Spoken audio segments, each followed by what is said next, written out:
Manhã parecia comum. O som de um bairro vivo, casas de pé, ruas respirando rotina. Então, de repente, tudo foi rasgado por um estrondo. A água desceu sem pedir passagem. O chão já não parecia seguro. O ar ficou pesado. O que estava em construção se rompeu. E junto com a estrutura vieram o medo, os feridos, a morte, a fragilidade exposta diante dos olhos. Em Mairiporã, o colapso de um reservatório em obra atingiu moradores, casas e veículos, deixando marcas reais em vidas reais. Não como um símbolo distante, mas como dor concreta. E quando o ser humano vê algo assim, o que sente primeiro?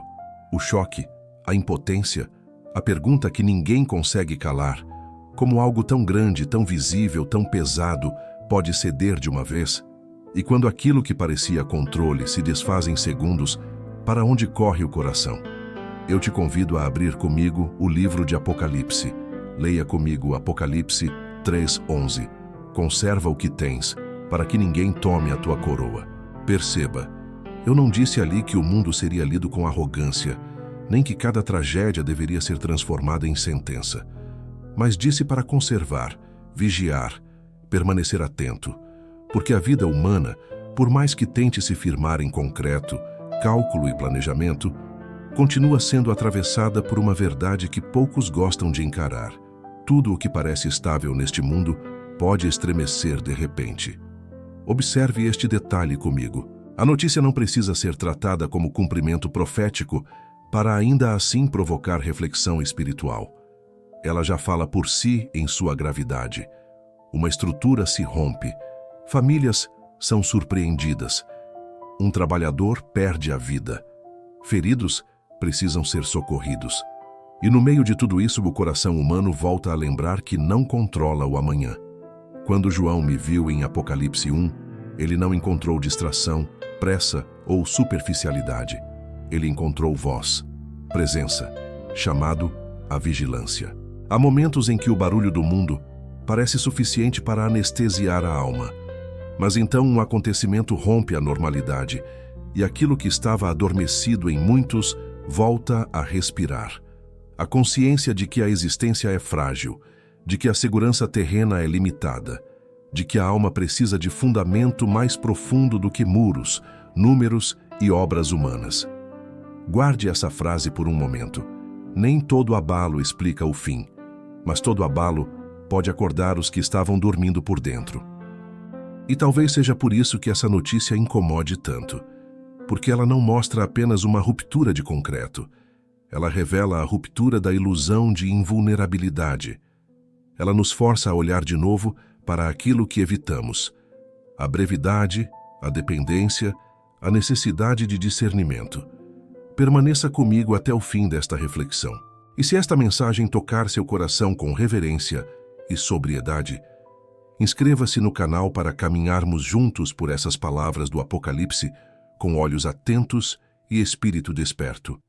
Há algo neste versículo que muitos leem rapidamente, mas poucos realmente absorvem. Conserva o que tens. Eu não disse constrói mais, nem acumula mais, nem fortalece apenas o que é visível. Eu disse para conservar, guardar, permanecer atento ao que já foi entregue ao coração. Agora observe comigo o que acontece quando você aproxima essas palavras daquilo que vimos nessa notícia. Um reservatório estava sendo erguido. Havia planejamento, havia estrutura, havia intenção de armazenamento, de controle, de segurança. E ainda assim, algo cedeu. E quando cedeu, não houve tempo para reorganizar. Não houve aviso suficiente para evitar o impacto. O que parecia sob controle revelou sua limitação em segundos. Leia comigo novamente, mas agora com calma. Conserva o que tens. O que você tem guardado dentro de si que realmente permanece quando tudo ao redor se rompe? Existe um ponto aqui que quase ninguém comenta. No Apocalipse, quando falo de guardar, não estou apontando para estruturas externas, mas para algo interior. Algo que não depende de concreto, de sistemas ou de previsões humanas, porque aquilo que é externo pode falhar, mas o que está dentro, isso precisa ser vigiado. Quando você observa acontecimentos como esse, não é apenas a fragilidade das construções que se revela, é também a fragilidade da confiança que muitos depositam exclusivamente nelas. E então surge uma pergunta silenciosa, quase incômoda. Onde está a sua segurança quando o inesperado acontece? Não responda rápido.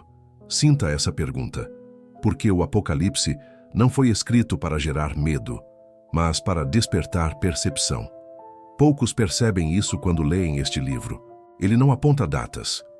Ele revela estados do coração. Ele não descreve apenas eventos. Ele expõe posturas. E quando algo rompe no mundo físico, muitas vezes isso ecoa dentro de quem observa. Algo se move. Algo questiona. Algo chama. Quando você compara essas palavras com o mundo atual, algo chama a atenção.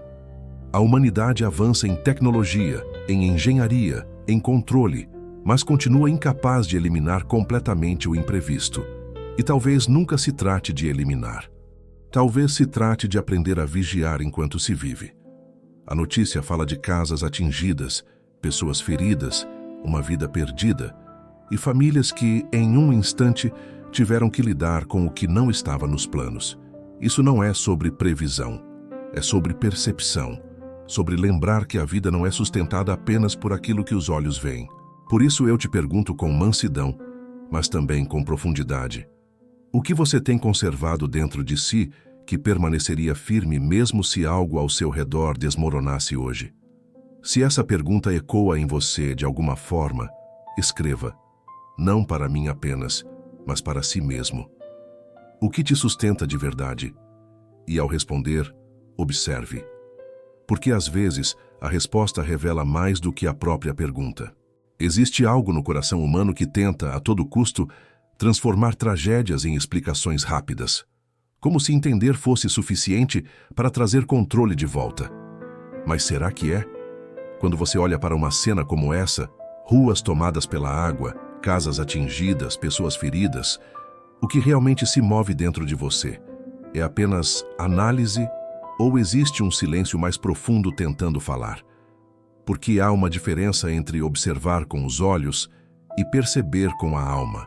Leia comigo Apocalipse 6, 15 e 16.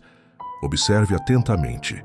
E os reis da terra, e os grandes, e os ricos, e os tribunos, e os poderosos, esconderam-se e diziam aos montes e aos rochedos, caí sobre nós. Poucos percebem isso quando leem esse trecho. Ele não descreve apenas um cenário extremo. Ele revela uma reação humana. Esconder-se, tentar fugir, buscar abrigo em algo maior quando tudo parece sair do controle. Agora guarde isso por um momento e volte à notícia. Quando a estrutura cedeu, ninguém discutiu teoria primeiro. Ninguém organizou argumentos. As pessoas correram, tentaram se proteger, buscaram segurança, chamaram por ajuda. Isso não é fraqueza, isso é revelação. Revelação de que, no fundo, todo ser humano sabe que precisa de algo além de si mesmo, quando o chão deixa de ser confiável. Quando você compara essas palavras com o mundo atual, algo chama a atenção. A autossuficiência é muito proclamada, mas raramente sustentada diante do inesperado. E então surge um contraste silencioso. Enquanto muitos constroem uma imagem de controle, a realidade continua lembrando de tempos em tempos que o controle é limitado. Observe este detalhe comigo. No Apocalipse, aqueles que tentam se esconder não estão sendo julgados na cena. Eles estão reagindo. E essa reação revela algo universal, o desejo de proteção quando tudo ameaça ruir. Mas aqui está a pergunta que quase ninguém faz. Para onde você corre, quando não há tempo para planejar? Para onde vai o seu pensamento no primeiro segundo de medo? Essa resposta diz muito mais sobre você do que qualquer discurso preparado.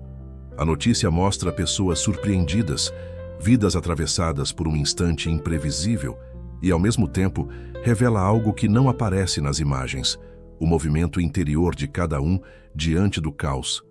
Alguns entram em desespero, outros entram em silêncio, alguns gritam, outros apenas olham, tentando entender. E você? Como reage quando algo foge completamente do seu controle?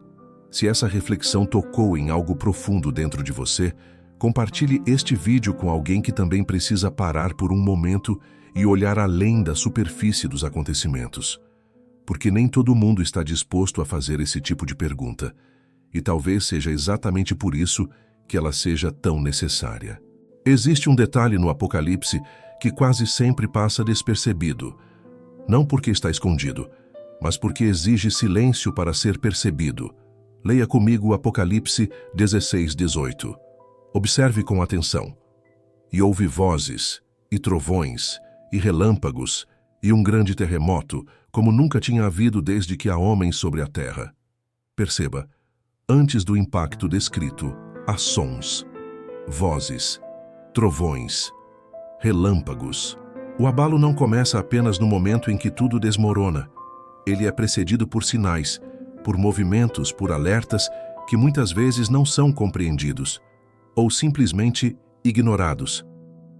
Agora volte seu olhar para a cena que estamos refletindo. Uma estrutura sendo erguida, um reservatório em construção, um projeto em andamento e então, de repente, o rompimento. Mas será que foi realmente de repente? Ou apenas pareceu assim para quem não conseguia ver o que acontecia por dentro? Existe um ponto aqui que quase ninguém comenta. Nem todo colapso começa no momento da queda. Muitos começam em silêncio, em pequenas falhas, em detalhes negligenciados, em pressões acumuladas, em sinais que não foram interpretados com a devida atenção. E isso não se limita a estruturas físicas. Observe este detalhe comigo. Quantas vezes dentro do próprio ser humano existem rachaduras invisíveis, tensões acumuladas, cansaços ignorados, conflitos abafados. Por fora, tudo parece firme, mas por dentro, algo já começou a ceder. O Apocalipse, quando descreve esses cenários de abalo, não está apenas falando de eventos grandiosos, está revelando um princípio espiritual profundo. Aquilo que não é observado com atenção pode, em algum momento, se manifestar com força, não como punição, mas como consequência de algo que já estava em curso. Quando você compara isso com o mundo atual, algo chama a atenção. Vivemos em uma realidade onde a aparência de estabilidade muitas vezes é suficiente para tranquilizar, mesmo quando existem sinais de fragilidade. E talvez por isso, certos acontecimentos nos choquem tanto, porque eles quebram a narrativa de que tudo está sob controle. Leia esse trecho com atenção e guarde no coração. Antes do grande abalo, há vozes. Mas é preciso estar sensível para ouvi-las. Agora eu te faço uma pergunta íntima. O que, dentro de você, tem emitido sinais que você tem ignorado? Não precisa responder para ninguém. Mas não ignore essa pergunta, porque cuidar do que é invisível pode evitar rupturas que se tornam visíveis. Se essa reflexão fez sentido para você, salve este vídeo. Volte a ele quando sentir que tudo está aparentemente bem. E se houver alguém ao seu lado vivendo dias de pressão silenciosa, compartilhe essa mensagem com essa pessoa. Às vezes, o que alguém precisa não é de respostas rápidas, mas de um convite para olhar para dentro antes que algo se rompa. O som já cessou. A água baixou. As equipes foram embora. As manchetes, aos poucos, começam a desaparecer. Mas, e o que permanece? Casas marcadas, memórias interrompidas, um nome que não volta, e corações que, mesmo em silêncio, continuam tentando entender o que sentir, o que pensar, o que aprender. Porque depois que o impacto passa, fica algo mais profundo do que o próprio acontecimento. Fica o eco. E é nesse eco que muitos escolhem seguir como se nada tivesse acontecido. Enquanto outros param, mesmo que por um instante, e se permitem perceber. Leia comigo, Apocalipse 21:5. Eis que faço novas todas as coisas. Guarde essa frase por um momento. No meio de um livro repleto de imagens intensas, abalos e revelações, essa declaração surge não como fuga, mas como direção. Não é uma negação da dor. Não é uma explicação imediata para o sofrimento. É um lembrete de que, mesmo quando tudo parece quebrado, existe a possibilidade de algo ser restaurado de uma forma que vai além do que os olhos conseguem ver agora. Mas perceba com atenção. Eu não disse quando, não defini como, não estabeleci prazos. Porque o Apocalipse não foi entregue para satisfazer a pressa humana, mas para sustentar a consciência em meio à incerteza. E quando você volta o olhar para aquela cena, o reservatório rompido, as vidas atingidas, o inesperado invadindo a rotina, talvez a pergunta já não seja mais por que isso aconteceu. Talvez a pergunta mais profunda seja: o que isso despertou em mim? Quando você compara essa notícia com as palavras que lemos juntos, algo se move dentro de você, ou tudo permanece igual? Porque há algo que poucos têm coragem de admitir. Nem todo acontecimento transforma, mas todo acontecimento revela. Revela onde está o coração, revela onde está a confiança, revela o que realmente sustenta alguém, quando tudo o resto falha. E então, em meio a tudo isso, permanece um convite silencioso, não para prever, não para temer, mas para perceber. Perceber que a vida continua sendo um mistério que não se resolve apenas com respostas rápidas. Perceber que o Apocalipse ainda guarda camadas que muitos nunca exploraram com profundidade. Perceber que talvez o maior abalo não seja o que acontece fora, mas o que pode ou não acontecer dentro. Agora eu deixo você com essa reflexão. Se tudo ao seu redor permanecesse estável, você ainda buscaria entender o que sustenta a sua alma? Ou só lembramos de olhar para dentro, quando algo se rompe? Quero saber sua percepção sincera. Quando você observa essa notícia e lê essas palavras do Apocalipse, o que passa pelo seu coração? Deixe sua reflexão nos comentários. E se este vídeo falou com você, o seu like ajuda essa mensagem a alcançar mais pessoas.